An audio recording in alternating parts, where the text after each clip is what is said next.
ఎలా ఉంది? అదే టైంలో పర్సనల్ లైఫ్లో ఒక ఇన్సిడెంట్ జరిగింది. ఏం జరిగింది అసలు? మీ మ్యారిటల్ స్టేటస్ అంటే ఎంత? చనిపోయింది వైఫ్. 5 భార్యలు 6 భార్యలు అని విన్నాను. నిజమేనా? నిజమే. ఈ 9 ఏళ్ళు ఎలా అండి సర్వైవల్ ఎట్లా నడిచింది మీ లైఫ్? రేపటి గురించి కాదు కదా, గంట తర్వాత ఏంటి కూడా ఆలోచించాలి. రాత్రి 11. నమస్తే, వెల్కమ్ టు ఈహా టీవీ. ఈరోజు మన ముందున్నారు మన స్పెషల్ గెస్ట్ రాఖీ, శ్రీ ఆంజనేయం, చక్రం, ఇంకా ఎన్నో చిత్రాల రైటర్. హలో రాధాకృష్ణ గారు, ఎలా ఉన్నారు? Super, fantastic, mind blowing. ఎలా ఉంది sir life? Super, I'm enjoying every second. Okay, every second. ఇప్పుడు ఏం నడుస్తున్నాయి సార్ ప్రాజెక్ట్స్? గతంలో ఇన్ని ప్రాజెక్ట్స్ చేశారు, మరి ఇప్పుడు ఏం ప్రాజెక్ట్స్ నడుస్తున్నాయి? My last film was Vangaveeti, okay, 2016. అది కూడా పూర్తి చేయాల. రాధా పార్ట్ వరకు రాసి 10 సీన్లు రాసి పారిపోయి వచ్చారా? ఎందుకని? అది 2 భాగాలు చేద్దామని నేను ముందు. రంగా గారి బ్రదర్ రాధా గారు ఉంటారు, ఆయన చంపేశారు, తెలుసు కదా. అవును. ఆయన నాకు తెలిసి బెజవాడ ఫస్ట్ హీరో. బెజవాడ కాదు, మొత్తం ఆంధ్రాలో the first hero as per my understanding. Real hero Ranga, the real leader Ranga గారు. రంగా గారి గురించి అందరూ తెలుసు. ఓకే. ఆయన నాకు చెప్పినప్పుడు రంగా గారి గురించి కంటే రాధా గారి గురించి ఎక్కువ చెప్పాడు. రామ రియల్ ఎగ్జైటెడ్, ఒక మనిషి ఇలా ఉంటాడు నిజంగా లైఫ్లో. The real hero. 2 భాగాలు చేద్దాం అన్నా. నేను ఒక భాగం అన్నాడు. లేదు రామ్ గారు, ఇది నేషనల్ వైజ్ అద్భుతమైన సినిమా అవుద్ది, 2 భాగాలు చేయాలి, మోస్ట్ రియలిస్టిక్గా ఉండాలి. అసలు ఫస్ట్ రాయన్నాడు. వాయిస్ ఓవర్ రాశా బెజవాడ మీద. కనిపించే నది కృష్ణా నది, కనపడని రక్తపు నది ఇంకోటి ఉంది బెజవాడలోని. అలా రాధా ఇంట్లో గురించి రాశాను. అది రాముకు విపరీతంగా నచ్చింది. ఫస్టే కాళీమాత గురించి చెప్పి, ఆయన దేవుడు నమ్మడు కదా, కాళీమాత గురించి చెప్పింది ఆయన విపరీతంగా ఎగ్జైట్ చేసింది. ఎవరా మీరంతా పెద్ద రౌడీలేనా? ఏదో ఒక రోజు మీ బతుకులు కొండ కింద పుర్రెలే, కుక్కల కాళ్ళ కింద కూడా నలిగిపోతారు మీరెవడు కానీ. అలాంటి ఒకటెవరు కరెక్ట్ గుర్తులేదు నాకు. కొంతమంది అంటున్నారు. చాలా ఎగ్జైట్ అయిపోయి ఆ తర్వాత రాధో ఇంట్రో సీన్ ఉంటుంది. ఆయన పెద్ద కావడానికి వస్తాడు. ఎవరు మీద పెద్ద రౌడీ అంటే ఎవడ బుసం రా బెజవాడ బస్ స్టాండ్ ఏదో అంటాడు. బుసం అని అంటే ఎవడ బుసం అంటాడు. అది యాక్చువల్లీ సేమ్ డైలాగ్ అని అంట. రాధా పిల్లడు అప్పుడు. వెంకటరత్న గారు అంటే టెరిఫిక్ కదా అప్పట్లో బెజవాడ. నాకు అది రాసిన తర్వాత రామ్ ఇంకా ఎగ్జైట్ అయిపోయి రాధా వరుస పెట్టి అప్పుడు కంపెనీ అక్కడ స్టార్ట్ చేశాడు. ఇక్కడలాగా బిగ్ బిల్డింగ్ అంతా వరుస పెట్టి 20 సినిమా చేయాలి, కొత్త డైరెక్టర్స్, మొత్తం బాలీవుడ్ని చేంజ్ చేయాలి. అది కొంత థాట్ ప్రాసెస్. 2-3 సినిమాలు రాస్తున్న తర్వాత నాకు దానికి ఆపరేట్ చేయడానికి ఒకటి కావాలి. ఇవాళ ద బిగ్ బాస్, 20 మంది డైరెక్టర్ని, కథని నువ్వే సెలెక్ట్ చేయి, నువ్వే ఆపరేట్ చేయి, మొత్తం అంత ఫ్యాంటాస్టిక్ ఆపరేట్ చేయడు. బట్ నాకు గొప్పగా మైండ్లో 2 భాగాలు వద్దన్నాడు అనేది నాకు డైజెస్ట్ కావట్లా. వంగవీటి ఎందుకంటే రాధా గారి గురించి చెప్పడానికి 3 గంటలు చెప్పొచ్చు. అదే మీ లాస్ట్ ప్రాజెక్ట్?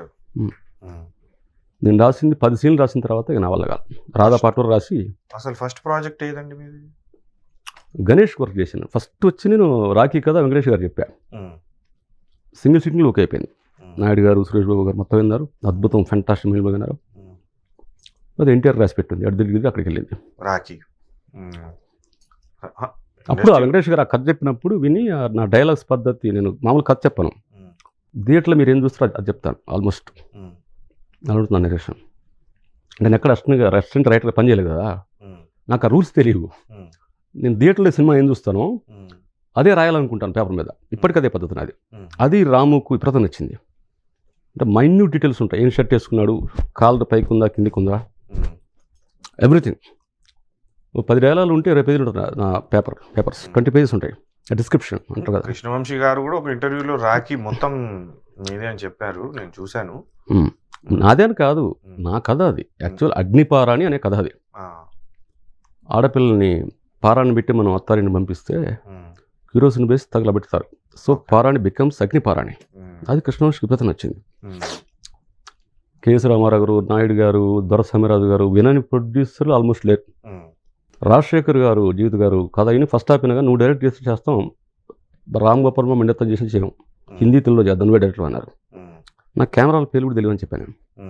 అవసరం లేదు, మాకు సినిమా చూపించావు, ఫస్ట్ హాఫ్ వినగానే రేపు అడ్వాన్స్ ఇస్తాను, ప్రెస్ మీట్ పెడతా, ఎల్లుండి మనం చూసుకో పేపర్లో, ఎల్లుండి సెకండ్ హాఫ్ చెప్పాను Rajasekhar. That's really fantastic offer. చాలా ఎగ్జైట్ అయిపోయాడు రాజశేఖర్. అప్పుడు సూర్యుడు ఆ టైంలో అనుకుంటా. హిందీలోకి వెళ్ళాలి ఉంది ఆయనకు, హిందీ తెలుగు చేద్దాం అన్నాడు. నేను ఇప్పుడు చేస్తున్నాడు. బట్ నేను ఆ కథ ఫస్ట్ చెప్పింది ఇండస్ట్రీలో నాకు ఎవ్వరూ తెలియదు.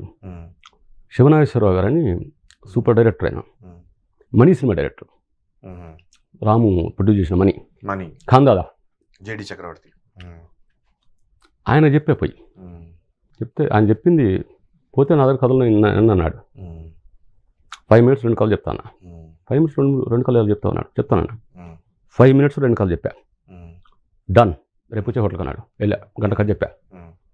ఇది చరిత్ర సృష్టి సినిమా, బట్ ఈ కథ నేను డైరెక్టర్ అంటే నాతో ఈ హీరో చేయడు. ఎందుకంటే నేను మనీని ఇంకేదో మంచి మంచి కామెడీ సినిమా చేశారు కదా. Money super cinema. పాప ఆయన నన్ను పట్టుకొని ఎక్కని గడపలేదు, దిగని గడపలేదు. ఫస్ట్ వెంకటేష్ గారి దగ్గర ఆయన తీసుకెళ్ళాడు. ఆయన కథ పూర్తిగానే అద్భుతం రాదా, ఫెంటాస్టిక్ ఉంది అని. అప్పుడు గణేష్ సినిమా తిరుపతి స్వామి డైరెక్టర్ కాదు, సురేష్ శర్మ డైరెక్టర్, శివయ్య డైరెక్టర్ ఉన్నాడు. ఆల్మోస్ట్ షూటింగ్కి వెళ్ళబోతుంది. అది క్యాన్సిల్, నేను ఈ కథ చేస్తాను కూర్చున్నాడు ఆయన. టోటల్గా మీరు అసలు ఇండస్ట్రీలో ఎన్ని సినిమాలు వర్క్ చేశారు? గణేష్ డైలాగ్స్ వర్క్ చేశా, ఫస్ట్ ఫిల్మ్ అది. తర్వాత అంతఃపురం మొత్తం చేయాల, జగపతి బాబు క్యారెక్టర్ డిజైన్ చేసేది. ఆల్మోస్ట్ మీ చేతికి ఉన్నటువంటివన్నీ ఆ జగపతి బాబు. ఆదాం అని మా ఫ్రెండ్ శ్రీపేట, సూపర్ రౌడీ ఆడు, but just like Jesus Christ, అంత మంచి చూడాడు. మీరు ఆ సినిమాలో చూసింది మొత్తం ఎగ్జాక్ట్ వాడి యాటిట్యూడ్, వాడి బాడీ లాంగ్వేజ్. ఆ తర్వాత నాకు వచ్చింది ఇదంతా. అంటే వాడి ఆత్మపూర్ణ ఉంటుంది. ఆ తర్వాత Narasimha Naidu second half screenplay పనిచేశా. చిన్నకృష్ణ అప్పుడు వచ్చి ఫస్ట్ హాఫ్ ఓకే అయింది, సెకండ్ హాఫ్ అసలు ఓకే అవ్వట్లా. నన్ను పిలిచాడు, నా గురించి తెలిసి.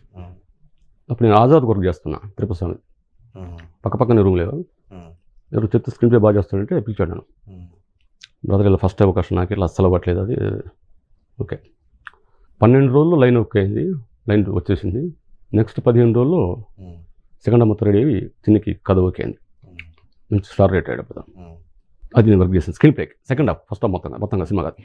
తర్వాత అక్కినేని వెంకట గారి డైరెక్షన్లో జగపతి హీరోగా అంతఃపురం క్యారెక్టర్ని బేస్ చేసుకుని సినిమా చేద్దాం వాళ్ళు ప్లాన్ చేసి, ఆ ప్రాసెస్లో ఇది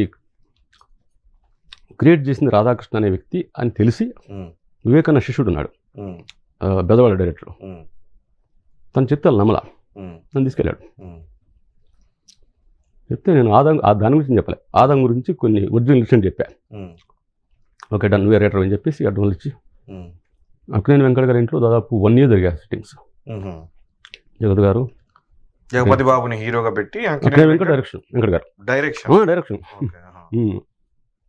జమినీ కిరణ్ గారు, అక్కినేని వెంకట గారు, ఇద్దరు చౌదరి గారు, ఈయన కూడా జగపతి గారు, ముగ్గురు కలిసి ప్రొడ్యూస్ చేయాలి. డైరెక్షన్ మాత్రం అక్కినేని వెంకటే. కథ మొత్తం రెడీ అయిపోయింది. గొప్ప కథ ఏం కాదు, పక్కా కమర్షియల్ కథ. ఒక్కడు, భద్ర అలాంటివి, జస్ట్ కమర్షియల్ ఫార్మాట్. బట్ ఆ క్యారెక్టర్ టెరిఫిక్గా ఉంటుంది. అది యాక్చువల్లీ నేను క్రియేట్ చేసిన క్యారెక్టర్ కాదు, మా ఆదంగడి క్యారెక్టర్ అది. వాడు ఫిజికల్గా మోస్ట్ వైలెంట్. ఇంతవరకు అంత వైలెంట్ పర్సన్ ఇంతవరకు వినలే కూడా ఇండియాలో నాకు తెలిసి. పర్సనల్గా మన రాజేంద్ర ప్రసాద్ గారు, మన అల్లరి నరేష్, పెద్ద నరేష్ గారు అంతకన్నా కమిటీ అన్నాడు. వన్స్ తేడా వచ్చిందంటే ఆ బాడీ లాంగ్వేజ్ మారిపోద్ది, మాట మారిపోద్ది, ఆ వైబ్ మారిపోద్ది. ఎక్స్ట్రాడినరీ క్యారెక్టర్ చూస్ చేసాం. అంత అనుష్క గారు హీరోయిన్, శాస్త్రి అంతా ఆఫీస్ తీశారు. షూటింగ్ 15 రోజులు జరగబోతుంది. ఇప్పుడు వెంకట గారు, నేను ఒకరోజు షూట్ చేసాడా, నేను ఇది డైరెక్ట్ చేయలేను అని పాప ఆయన వెంకట గారే రాపారు. అలా ఉండిపోయింది అది. ఆ టైంలో వంశీ గారు నన్ను మళ్ళీ పిలిచాడు. కృష్ణవంశీ గారు. శ్రీఆంజనేయం షూటింగ్కి వెళ్ళబోతుంది, ఆల్మోస్ట్ వెళ్ళబోతున్న 2 రోజుల ముందు అనుకుంటా.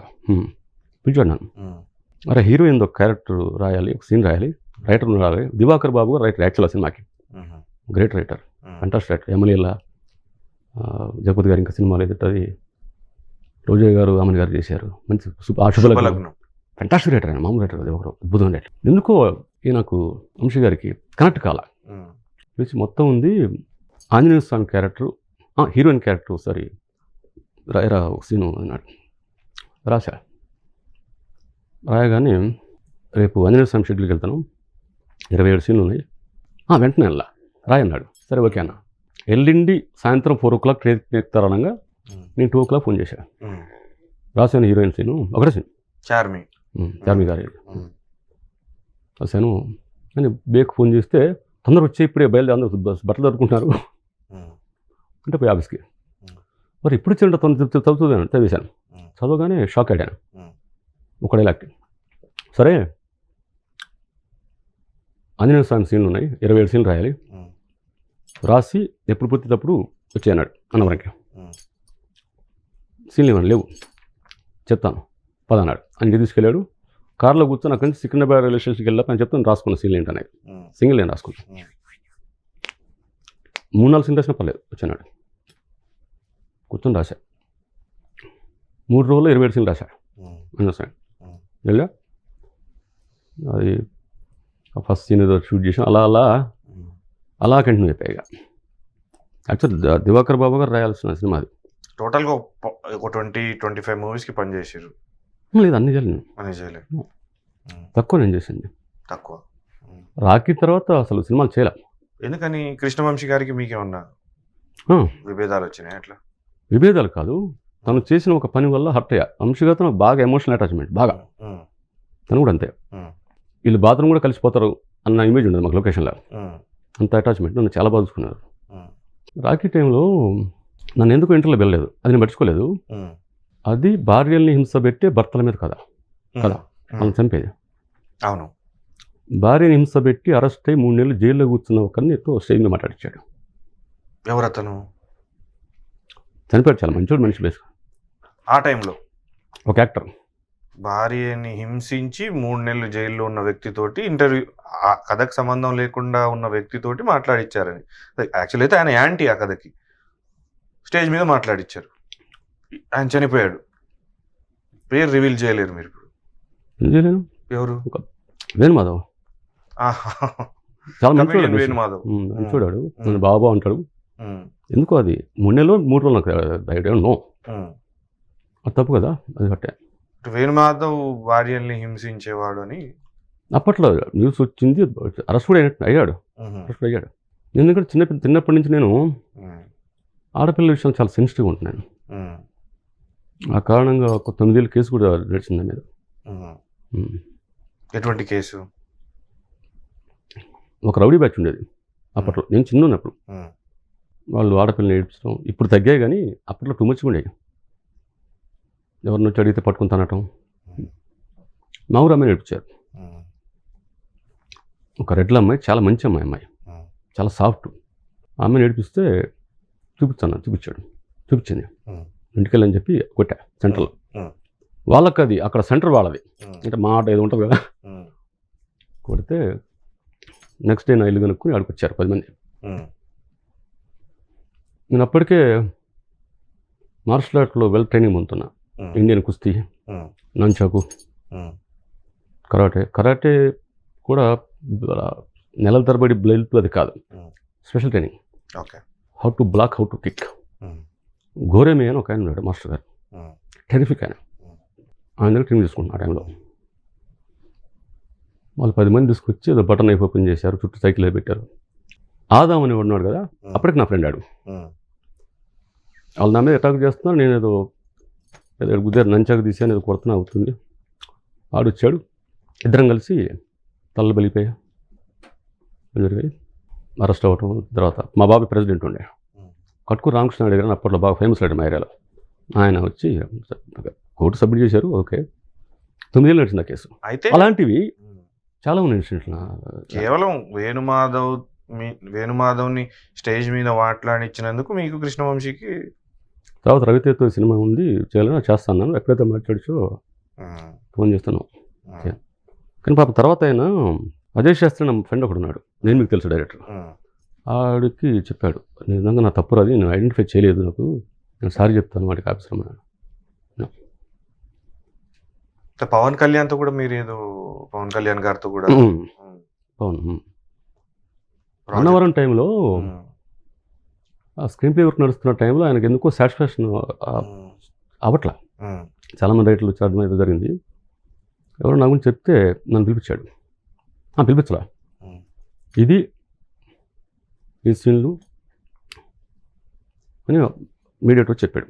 ఓకే అని ఒక్క యాక్షన్ సీక్వెన్స్ రాశా. జస్ట్ ఫైట్ అదంతే. ఒక 5 డైలాగులు ఉంటుంది దాంట్లో, 5 30 పేజీల డిస్క్రిప్షన్ అది. అంటే heroine character, Telangana slang. Pavan ఏడిపిస్తూ ఉంటుంది, అమ్మాయి ఏడిపిస్తూ ఉంటుంది రోడ్డు పోతుంటే. ఆ 2 రాసి తీసుకుపోయి తను తీసుకుపోయి ఇచ్చాడు. నువ్వు రా అంటే నువ్వు పోయి చెప్పావు చెప్పాడు. వెంటనే పిలిచాడు. ప్రొడక్షన్ నాకు ఫెంటాస్టిక్ నచ్చింది. ముఖ్యంగా యాక్షన్ సీక్వెన్స్ 30 పేజీలు రాశారు. 4 డైలాగులు ఉన్నాయి. మీ విజన్ ఫెంటాస్టిక్ ఉంది, అన్నవరకు మీ డైలాగ్స్ రాయండి అన్నాడు. అప్పుడే సినిమా చూపించారు. నాకు స్క్రీన్ ప్లే రాస్తాను, లేదంటే రాయనండి అన్న. ఏంటంటే ఫస్ట్ హాఫ్ ఫెంటాస్టిక్ ఉంది, beautiful emotion, sister and brother. Second half మొత్తం ఒక యాక్షన్ సీక్వెన్స్ లా ఉంటుంది. ఇది సరిగా ఆడదు, స్క్రీన్ ప్లే చేంజ్ చేస్తే పెద్ద హిట్ అవుద్ది అంటే ట్రై చేసేది అవ్వలేదు. అది రీమేక్ అది సంథింగ్. తర్వాత ఆయనకు మీరు డైలాగ్స్ రాయండి కనీసం అన్నాడు. పిచ్చి మళ్ళీ పవన్ మీరంటే నాకు చాలా రెస్పెక్ట్. నేను యాక్చువల్ చిరంజీవి గారి ఫ్యాన్, మీ ఫ్యాన్ కాదు నేను. బట్ మీరంటే చాలా రెస్పెక్ట్ నాకు టెక్నీషియన్. మీ కథ అంటూ ఇచ్చినా లేక మీరు పని చేసినా ఇప్పుడు నిలిచిపోవాలి అది. లైక్ ఖుషి, తొలి ప్రేమ. నేను ఇంకో విషయం కూడా విన్నాను, చిరంజీవి గారి మీ సొంత బాబాయ్ గారు ఏదో అన్నారని, మీరు ఆయన్నే చంపాలని చూసారని. చూడలే, బండ నెత్తినెత్తేసా. ఈడ తల్లి చనిపోయాడు, ఈడ దగ్గర వెళ్ళిపోయింది. అంటే అంత అభిమానం మీకు చిరంజీవి గారు అంటే ఇప్పటికి కూడా? ఇప్పుడు యాక్టర్లు చెప్పాలని అది ఉండదు. ఆయన పర్సనల్గా ఆయన ఇప్పటికీ అప్పటికి దాని జోన్లోకి వెళ్ళిపోతే ఆ ఖైదీ ఇప్పటికి చూస్తుంటాను. ఖైదీ, యమహింకరుడు, శుభలేఖ. ఆయన ఫెంటాస్టిక్ యాక్టర్ కదా చిరంజీవి గారు. అంత ఫెంటాస్టిక్ డ్యాన్సర్, ద 10 షర్ట్. ముఖ్యంగా పర్సనల్ ఆయన వ్యక్తిత్వం చాలా ఇష్టం. ఎప్పుడు కలలేదండి నేను, బట్ ఇప్పుడు ఐ హావ్ గ్రేట్ రెస్పెక్ట్. మాట్లాడుతుంటారా కృష్ణవంశీ గారు ఇప్పుడు రీసెంట్గా? ఇప్పుడు మా కలవక్క 2.5 years అయిపోయింది. 2.5 years. ఏమన్నా సినిమా డిస్కషన్స్? అన్నం అని, అన్నం పరబ్రహ్మ స్వరూపం విచరాయమంటే ఆ ఊరికి వెళ్ళిపోయి వ్యవసాయం చేసేవారు 2 నెలలు నేను ప్రాపర్గా. రైతునైపోయా. ఇప్పుడైతే చేతిలో ఏం మూవీస్ లేవు. ఇప్పుడా ఉంది, మందు బంద్ 90 మీద ఒట్టు అని ఒక కామెడీ సినిమా రాస్తున్నారు. మీరే డైరెక్షన్? కథా స్క్రీన్ ప్లే మాట్లాడినవి. నీలం ప్రసాద్ అని, కాళీ నీలం ప్రసాద్. ఇంత 3 సినిమా డైరెక్ట్ చేశాడు. ఏదో లవ్ ఈజ్ ఫ్యాంటసీ సంథింగ్ అలాంటివి. నా ఫ్రెండ్ అతను డైరెక్ట్ చేస్తున్నాడు. రేపు దసరాకు ఓపెన్ చేస్తున్నాడు. ఎన్నేళ్ళ తర్వాత దాదాపు మేము కలిసా ఈ ప్రాజెక్ట్ మీరు టేకప్? 9 ఏళ్ళ తర్వాత. వంగవీటి లాస్ట్ ఉన్నది, అది 10 సీన్లే. ఈ 9 ఏళ్ళు ఎలా అండి సర్వైవల్? ఎట్లా నడిచింది మీ లైఫ్? నేను రేపటి గురించి కాదు కదా, గంట తర్వాత ఏంటి కూడా ఆలోచించాను. ఇప్పుడు కాదు, నాకు రాకెట్ టైం, ఆ టైం డబ్బులు వచ్చేటప్పుడు కూడా వేరెవరికి రాస్తే జస్ట్ డైలాగ్స్ రాస్తే 7 లక్షలు ఫుల్ డిమాండ్ ఏదో ఉండేది. జీవోలో పెట్టుకుని డబ్బు వెళ్తున్నాను నేను. ఎవరన్నా ఏడుస్తుంటే ఎన్నో ఏడుస్తున్నారు, ఇట్లా ఆపరేషన్ చేయాలి ఏదో టక్కుని తీసిస్తాను. వీళ్ళు నిజం చెప్తున్నారా అబద్ధం చెప్తున్నారా అసలు పెట్టుకోను. కనీసం ఒక 100 రూపాయలు ఉంచుకోవాలి ఆటో కన్నా, అది కూడా ధ్యాస కూడా నాకు నడుచుకుని వెళ్ళిపోతాను. అంటే రాఖీ సినిమా తర్వాత ఎన్టీఆర్ గారు మీకు ఏదో పెద్ద ఆఫర్ ఇచ్చినట్టు విన్నాను. ఇండియాలో ఏ రైటర్ అని ఆఫర్ ఇచ్చాడు. ఏమి ఇచ్చాడు? అప్పట్లో రాబిన్ బట్ అనుకుంటా, హిందీలో 50 లక్షలు ఉంది హైయెస్ట్. తర్వాత కాదు 3 రోజులు పార్టీ ఇచ్చారు అంత రాఖీ తర్వాత. ఆ రోజు అన్నాడు, అన్నయ్య నువ్వు నాకు అద్భుతమైనది ఇచ్చావు, నువ్వు ఎప్పుడు వచ్చి కథ చెప్పినా గంట కథ చెప్పు, 1 crore ఇస్తా, ప్రొడ్యూసర్తో సంబంధం లేదు. నాకు తెలుసు అది అప్పట్లో 1 crore అంటే 3 సినిమాలు కాల్ ఇస్తే కానీ రాదు అప్పట్లో. ఇప్పుడున్నాయి అది వేరే విషయం. ఒక కథ 1 కోటి రూపాయలు 2 కోట్లు ఇస్తున్నాయి ఇప్పుడు. సరే తారకన్న, నేను ఒకటే చెప్పట్లేదు అన్నయ్య, నేను ఇస్తాను పర్సనల్గా, తర్వాత ప్రొడ్యూసర్ డైరెక్టర్ తర్వాత చూద్దాం. 1 crore మీకు ఆఫర్ చేశారు ఎన్టీఆర్ గారు. మరి మీరు తీసుకున్నారా లేదా? ఖర్చు చేయాలి కదా, కథ చేసే పనిలో ఉన్నా. అప్పుడు ఇది జరిగింది. వంశీ గారిది డిస్టర్బ్ అయిపోయా. అదే టైంలో పర్సనల్ లైఫ్లో ఒక ఇన్సిడెంట్ జరిగింది. ఏం జరిగింది అసలు? మీ మ్యారిటల్ స్టేటస్ అంటే చనిపోయింది వైఫ్. వైఫ్. చనిపోయింది. మీకేదో అంటే 5 భార్యలు 6 భార్యలు అని విన్నాను, నిజమేనా? నిజమే, అఫీషియల్ కాదు. అంటే మ్యారేజ్ అంటే మనకు తెలిసినంత వరకు ఇండియాలో అందరి మధ్య పెళ్లి చేసుకోవడం, లవ్ మ్యారేజ్ చేసుకోవడం లేరు. 4 చనిపోయారు, 2 ఉన్నారు. అఫీషియల్ ఒక వైఫే, ఒకరితో రిలేషన్, లివింగ్ రిలేషన్, అయినా వైఫే అవుతుంది కదా, వైఫ్ అవుతారుగా. 6 భార్యలు అంటే at the age of 18 years first marriage అది. రక్త తిలకం దిద్ది, అప్పట్లో మా సినిమాలు బాగుండే కదా, వైఫే కదా. తర్వాత ఇంకో పర్సన్ 87లో మ్యారేజ్ చేసుకుని 97లో మన వైఫ్తో విడిపోయా. తను చనిపోయింది. విడిపోయినా మా ఇంటికి ఎప్పుడు రెగ్యులర్గా వస్తారు. పాప మాకాడే ఉండేది, మంచి ఫ్రెండ్స్గా ఉండేవాళ్ళం మేము. తనకు కొంచెం సైకలాజికల్ ప్రాబ్లం. 97 నుంచి 2007 వరకు ఒక రిలేషన్లో ఉన్నా, లివింగ్ రిలేషన్ ఇప్పుడు అంటున్నారు కదా. But I felt she is my wife, అంతే కదా, వైఫే కదా. పిల్లలు? నాకు మొత్తం 8 మంది పిల్లలు ఉన్నారు. 8 మంది మీ సంతానమే? బయాలజికల్ ఇద్దరు. పెద్ద పాప ఇక్కడే ఒక ఆయుర్వేదిక్ ఇంటర్నేషనల్ హాస్పిటల్ జాబ్ చేస్తాను, మంచి వెల్ సెటిల్ తాను. చిన్న పాప చనిపోయింది పుట్టిన 3 రోజు. మిగతా వాళ్ళు ఒక 2 పెంచా, దత్తత తీసుకునే ప్రోగ్రాంలు, 6 ఆడపిల్లలు 2 మగ పిల్లలు, మొత్తం చనిపోయిన పాపతో సక్కలిపి. అంటే మీరు సినిమాల నుంచి దూరం అయిన తర్వాత వేషధారణ అంటే కొంచెం డిఫరెంట్గా అనిపిస్తుంది మిమ్మల్ని చూస్తుంటే. ఆ చేతికి అవి ఏం దాని వెనకాల ఏమన్నా కారణం ఉందా? ప్రతిదీ దిస్ ఈజ్ నాగా, 2 తలల తత్వం, నాగభైరవ అంటారు దాన్ని. ఇది కాళీమాతకు సంబంధించినది. నాకు ఇవి లేకపోయినా, తలకు కాదు లేకపోయినా, షర్ట్ లేకుండా బయట పోయిన ఫీలింగ్ ఉంటుంది. ఇది ఎనర్జీని ఇస్తుంది. This is for emotional intelligence, psychology తెలుసు కదా. మన ఎమోషన్స్ని కంట్రోల్లో పెట్టుతుంది, బాగా టైట్గా చేస్తే. ఎప్పుడన్నా ఇంపార్టెంట్ పనిలో ఉన్నప్పుడు ఫోకస్ ఉంటుంది. అది నేను స్పిరిచువల్ లైఫ్లో ఉన్నప్పుడు అడవులు, శ్మశానాలు తిరిగేవాడిని కదా ప్రతంగా. అప్పుడు ఆ డ్రెస్సింగ్ ఆటోమేటిక్ మారిపోద్ది. యమ బయటకు ఉండేవాడు, మామూలు బయటికి కాదు. రాత్రి 11 గంటల బయటకు వెళ్ళి 4 వరకు తిరిగాను బయట. ఇది డేంజరస్ ప్లేస్ అంటే పోయి అడుగుతున్నాను.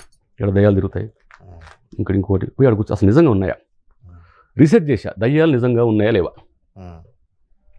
దాంతోపాటు ఇక ఎక్కడో కొండ మీదకి వెళ్ళి ధ్యానం చేసుకోవటం, రాములవారి గుడి ఉండేది దూరంగా, మొత్తం చుట్టూ పొలాలు, అక్కడ పోయి ధ్యానం చేసుకోవటం. ఆల్మోస్ట్ అఘోరా, నాగా, కాపాలిక లైఫ్ నేను లీడ్ చేశా. Proper I'm not Aghora, not Aghora, Naga, not Kapalika. But I think అది నా లాస్ట్ లైఫ్ జన్మది ఏదో ఉంటుంది. అలాగే బతికేవాడిని. మా ఫ్రెండ్స్ అనేవాళ్ళు సగం అఘోరా అనేవాళ్ళు. అఘోరా అవటం అంటే అది ఆల్మోస్ట్ మిషన్ ఇంపాసిబుల్ జాబ్ అది. అవలే బట్ లిటిల్ బిట్ అది ఇప్పటికే ఎఫెక్ట్ పోదు. ఆర్జీవి శివ మూవీ కూడా మీరు పనిచేయడం జరిగింది. శివ రిలీజ్ ముందు వారం ముందు పోయి అస్టినేటర్ చేరతా అన్నా. నెక్స్ట్ సినిమా హిందీ సినిమా అయిపోతాను, నువ్వు యాక్టర్గా మంచి యాక్టర్ అవుతావు అన్నాడు. నో, నీలాగా డైరెక్టర్ అవుతాను అంటే నాలాగా అవుతాను, ఎగ్జాక్ట్ నీలాగా అవుతాను. ఎవరెవరా కాలేరు, నువ్వు డైరెక్షన్ కూడా, ఆ యాక్టింగ్ కూడా తర్వాత ఎప్పుడు చేసుకోవచ్చు అని చెప్పాడు. సరే, ముందు రైటర్ అని చెప్పాడు. ఏం చేయాలి రైటర్ అవ్వాలంటే 3 సూత్రాలు చెప్పాడు, అవి పాటించాను. రైటర్ అయిపోయా. అతని వల్లే నేను రైటర్ అయింది. హైయెస్ట్ రెమ్యునరేషన్ ఎంత తీసుకున్నారండి రైటర్గా? ఏ సినిమాకి తీసుకున్నారు? గుర్తులేదు కరెక్ట్గా. రాఖీ సినిమాకి ఎంతవరకు తీసుకున్నారు? మంచి అమౌంట్ ఇచ్చారు. మంచి అమౌంట్ అంటే లైఫ్ సెటిల్ అయ్యే అమౌంట్ ఇచ్చారు ఆ టైంలో? లైఫ్ సెటిల్ అయింది కదా, మంచి అమౌంట్, సాలిడ్ అమౌంట్. మంచి అమౌంట్. మరి మీరు ఏం చేశారు? అమౌంట్ని కాపాడుకోగలిగారా? ఎందుకో ఫైనాన్షియల్గా వెనకబడి ఉన్నారేమో నాకు అనిపిస్తుంది ఈ సినిమాలు. ఫైనాన్షియల్లీ నా బ్యాంకులో ఎప్పుడు ₹1 ఉండదు. ఒక 5,000 వస్తే 5 నిమిషాలు అయిపోతాయి. నేను ఎక్కడికి వెళ్ళినా, ఇక్కడి నుంచి ముంబై వరకు ఒక బజార్ నన్ను పోషిస్తుంది. నాలో ప్రత్యేకత ఉంది అనుకుని. They loves me people. Tea shop వాళ్ళు. ఆర్జీవిని మోసం చేసిన ఏకైక వాడిని నేనే మీరు ఎక్కడో స్టేట్మెంట్ ఇచ్చారు, నేను విన్నాను. ఏంటది? ఎక్కడ? ఎట్లా? వంగవీటికే. ఆయన 4-5 సీన్లు రాసిన తర్వాత ఎగ్జైట్ అయిపోయి అప్పుడు ఆయన ఒక ప్లాన్లో ఉన్నాడు. Bollywood is America. అమెరికా మీద టెర్రరిస్టులు దాడి చేసి ఎలా చేశారో, వాళ్ళ అహంకారం ఎట్లా బద్దలు కొట్టారో, అలాగా బాలీవుడ్ అనే ఒక మూసపోతా ఇది ఈయన ఆల్రెడీ చేసేటప్పటికే సత్య గొప్ప గొప్ప సినిమాలు చేశాడు కదా, బాలీవుడ్ మార్చాడు. అలా కాదు, ఒక 20 మంది కొత్త డైరెక్టర్లు. బాలీవుడ్ ని మార్చాడు, ఓకే, ఆయనే మారిపోయాడు కండి ఆయన. If you try to change any one, automatically will change. One word statement about RGV అంటే మీరు ఏమంటారు? రెండు ఉన్నాయి ఆయనకి. ఒకటి, మనిషిగా అతను రక్త మాంసంతో తిరిగే దేవుడు. మనిషిగా. డైరెక్టర్గా అసలు అతను డైరెక్టర్ కాదు, టెక్నిక్ కాదు, is not director, is a philosopher. ఒక ఫిలాసఫర్ ఎలా ఉంటుందంటే, వాళ్ళు ఏ పని చేసినా వాళ్ళ ఎవడు చేయలేడు. వాళ్ళు మర్డర్ చేస్తే వాళ్ళు చేసినంత భయంకరంగా క్రూరంగా ఎవరు చేయలేరు. వాళ్ళు ఇల్లు ఉడిస్తే వాళ్ళకి ప్రపంచాలు ఎవరు ఇల్లు ఉడ్చలేరు. వాళ్ళు ఏ పని చేసినా పీక్స్లో పర్ఫెక్షన్తో చేస్తారు. అతను డైరెక్షన్ చేశాడు కాబట్టి శివ లాంటి సినిమా ఇండియాకి గ్రామం నేర్పితే, సత్య లాంటి సినిమా 8 ఆస్కార్ అవార్డు తీసుకున్న స్లమ్ డాగ్ మిలియనీర్ డైరెక్టర్కి డైరెక్షన్ నేర్పింది. అతను చెప్పాడు ఒకసారి, ఈజ్ మై టీచర్ అని. వరల్డ్ బెస్ట్ 100 ఫిల్మ్స్లో లాస్ట్ ఎన్ని ఇయర్స్, 80, 20, 100 ఇయర్స్లో సినిమాల్లో 100 సినిమాలు సెలెక్ట్ చేశారు. అందులో ఆర్జీవి సత్య 34 ప్లేస్లో ఉంది. Do you know that? World best. Spielberg, Akira Kurosawa, ఎవరైనా కావచ్చు. 100 మంది 100 ఏళ్ల డైరెక్టర్లో రామ్ గోపాల్ ఒకడు డైరెక్టర్. అది బట్ నా దృష్టిలో still is not a director. అతను ఏ పని చేసినా పీక్స్లో చేస్తాడు. పూరి జగన్నాథ్ గారి మీద మీ ఒపీనియన్? మనిషిగా తను బంగారం. నాకు ఎప్పుడో 92 నుంచి తెలుసు. నాకు ఈ మధ్య కాలంలో చాలా కాలం అయిపోయింది. దానకర్ణుడు అందుకే ఆర్థికంగా ఆయన అంతే కదా. నా డైలాగ్ ఏదో దునియా కోసం మా కిరణ్ గారు షూట్ చేసిన డైలాగ్ ఏదో ఉంది కదా, చెప్పండి సార్. నాకు రాసిన సరే గుర్తుండవు. అదేంటది, ఈ లోకంలో మంచిగా బతకాలనుకుంటే, మంచిగా బతికితే, ఎవడి సంకలు పెడితే వాడు సంకలు నాకి, నీ సంక నాకుని సంక నాకిపోతావు. మంచివాడు. సత్యహరిచంద్రుడైనా, శ్రీరామచంద్రుడైనా, గాంధీ అయినా, జీసస్ క్రైస్ట్ అయినా ఏం జరిగింది వాళ్ళకి? మంచిగా బతకాలని ట్రై చేశారు, మంచిగా బతకని చెప్పారు. ఎలా చంపారు, ఎంత భయంకరంగా చంపారు, రైట్ కదా? అదే దాన్ని చెప్పింది ఇంకేదో, ఈ నీచ నికృష్ట లోకంలో లైక్ దట్. త్రివిక్రమ్ గారి గురించి మీ opinion? Trivikram fantastic dialogue writer. కథ వచ్చేది అంత డెప్త్గా ఉన్న పర్సన్గా, బట్ సక్సెస్ఫుల్ స్క్రిప్ట్ చేయగల కెపాసిటీ అతనికి ఉంది. అందరూ అతన్ని కాపీ రైటర్ అంటారు. నేను కూడా అంటున్నా ఒకసారి, ప్రతి ఒక్కడు కాపీ రైటరే. నాకు తెలిసి నేను త్రివిక్రమ్ కన్నా సూపర్ కాపీ రైటర్ని. కాకపోతే ఎవరికి ఏదైనా కాపీ కొట్టాను అనుకో, వాళ్ళపై చెప్తే రాధాకృష్ణ అద్భుతం అంటారు, వాళ్ళకి అర్థం కాదు, వాళ్ళ కాపీ దెబ్బని విషయం. నాకు కొంచెం అంత టాలెంటెడ్. రాజమౌళి డైరెక్టర్గా one of the world best అని చెప్పాను, కానీ ఏషియా మొత్తంలో Rajamouli one of the top best, top 5లో తను ఒకడు. కాకపోతే కథలు అతను ప్రాపర్గా రకరకాల సినిమాల నుంచి ఆ డైరెక్ట్ లేపేస్తాడు. అంటే కాపీ డైరెక్టర్ ప్రాపర్గా, నో డౌట్ అట్లా దాంట్లో. కానీ ఎక్కడ అతను గొప్పతనం ఉందంటే, ఒక ఎమోషనల్ జర్నీ క్రియేట్ చేస్తాడు అతను. ఇప్పుడు కాపీ కొట్టే అవకాశం అందరికీ ఉంటుంది, ఎవరికి ఉండదు? అందరికీ ఉంటుంది. అందరం కాపీలు కొడతాం. కాపీలు కొట్టడం means what is knowledge? Knowledge means nothing but information. అందరూ నాలెడ్జ్ అంటారు. There is no knowledge, there is only information. అది ఎన్సైక్లోపీడియా కానీ, సినిమాల ఎన్సైక్లోపీడియా, వాట్ ఎవర్, దాన్ని ఎవరు ఎక్కువ అడాప్ట్ చేసుకొని దాంట్లో ఆరితేరుతారో వాళ్ళు సెల్ఫ్ కూడా తయారవుతారు. అలా రాజమౌళి అందరిలాగే కాపీలు కొట్టి సినిమాలు చూసి రియల్ ఇది వాళ్ళ నాన్నగారు ఎన్నోసార్లు చెప్పారు కదా, నేను రైటర్ని కాదు, క్రియేటర్ని కాదు, ఐఎమ్ రీక్రియేటర్ అని. వాళ్ళ నాన్నకు చాలాసార్లు ఓపెన్ చెప్పాడు ఆయన. ఆల్మోస్ట్ నా కాపీ కథలంటే నేను చూసి ఇన్స్పైర్ చేస్తాను.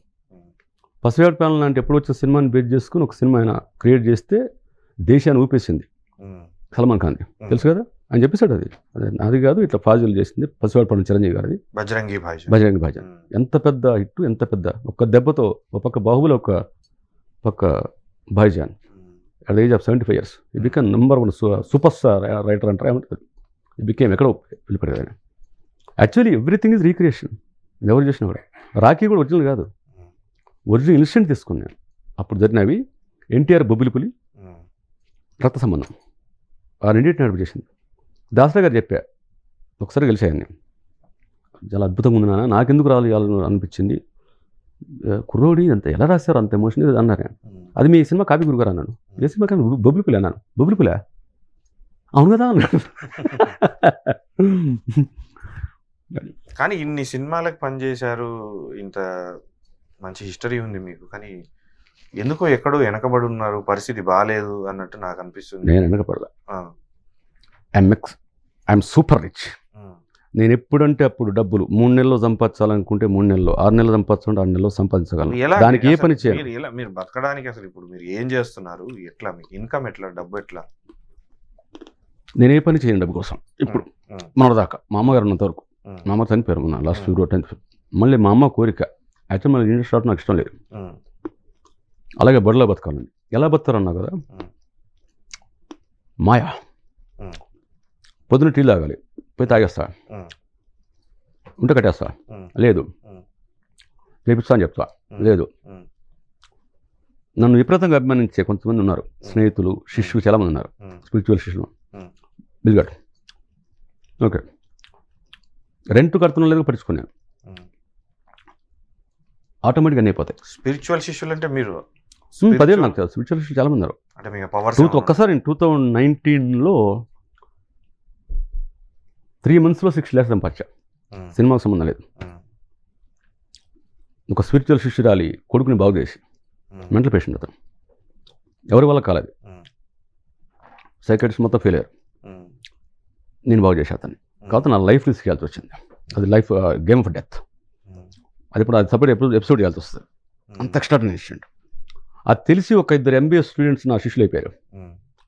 నేను ఇంటర్మీడియట్ ఫెయిల్ అండి వారు, ఎంపీస్తో హెచ్ఎస్తో పాస్ అయ్యా. తర్వాత సినిమా ఇండస్ట్రీ కోసం వచ్చేసి, డబ్బు అనేది ఎప్పుడు నేను డబ్బు సంపాదించాలి మళ్ళీ అన్న రెస్పాన్సిబిలిటీ కొన్ని ఉన్నాయి, వాళ్ళ కోసం మళ్ళీ వచ్చా. డబ్బే పేరు అది నేను మాట్లాడుతాను.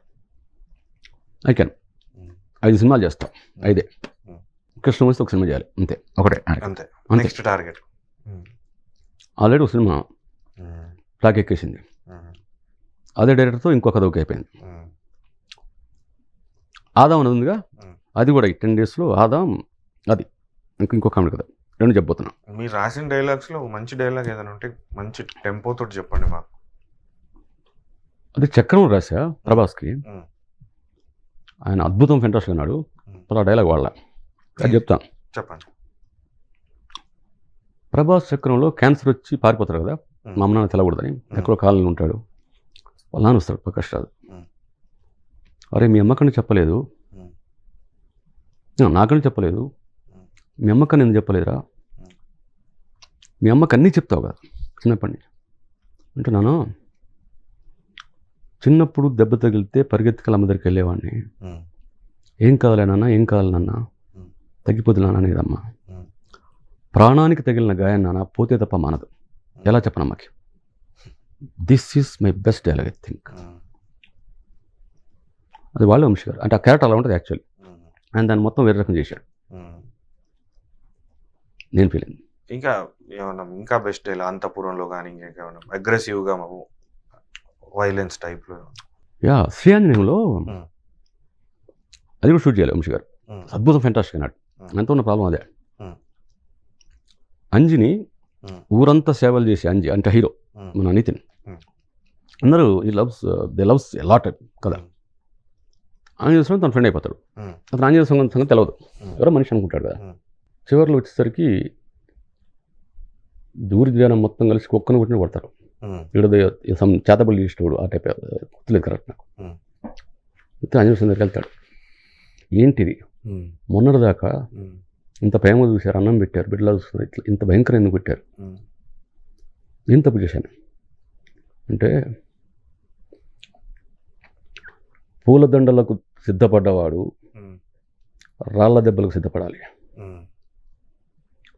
పూలదండలు వేయడానికి వచ్చే మనుషులు ఎందుకైనా మంచిదని 2 రాళ్ళు జేబులు వేసుకొని వస్తారు, పూలదండలు చేస్తారు, పూజలు చేస్తారు, తేడా వస్తే రాళ్లతో పుచ్చ పగలపడతారు, అదే జీవితం. వాళ్ళే ఆయన మూవీలో ఆయన చాలా మంది అంటారు. వాడిన వాటిలో బెస్ట్ ఏమనుకుంటున్నారు మీరు? పద్దుది షర్మి గారిది, ఎందుకు అమ్మాయిని అట్లా నిర్లక్ష్యం చేస్తూ ఉంటాడు ఆంజనేయ స్వామి అంటే, అది పిచ్చిది, అది ఎంట పడుతూ ఉంటుంది, మాటి మాటి గంట పడతా ఉంటుంది. ప్రేమిస్తున్నాను సాగుపడుతున్నాను ఏదో అంటాడు. మరి నువ్వు చేస్తుంది ఏంటి అంటాడు. ఏం చేస్తున్నా అంటాడు. పొద్దున్న లేస్తే ఆంజనేయ స్వామిని తిను నోట్లో పెడతావు, విగ్రహం నోట్లో పెడతావు, ప్రసాదం పెడతావు. పొద్దున్న లేస్తే శ్రీ ఆంజనేయం అంటావు. నువ్వు చేస్తుంది ఏం చేస్తుంది పూజ అంటాడు. ఆమె చేస్తుంది కూడా పూజ కదా అంటాడు. నేను ఆంజనేయ స్వామి పూజ, ఆ అమ్మాయి చేస్తుంది అంజిగాడి పూజ. వాట్ మేక్ డిఫరెన్స్ అంటాడు. అది లైక్ యాక్చువల్ ఆ డైలాగ్ వల్లే వంశీ గారు నాకు అసలు అవకాశం ఇచ్చాడు. డబ్బు గురించి మీ ఒపీనియన్ మీరేమన్నా చెప్పదలుచుకుంటా? మీ పర్సెప్షన్ ఏంటి, మీ దృక్పథం, మీ కోణం?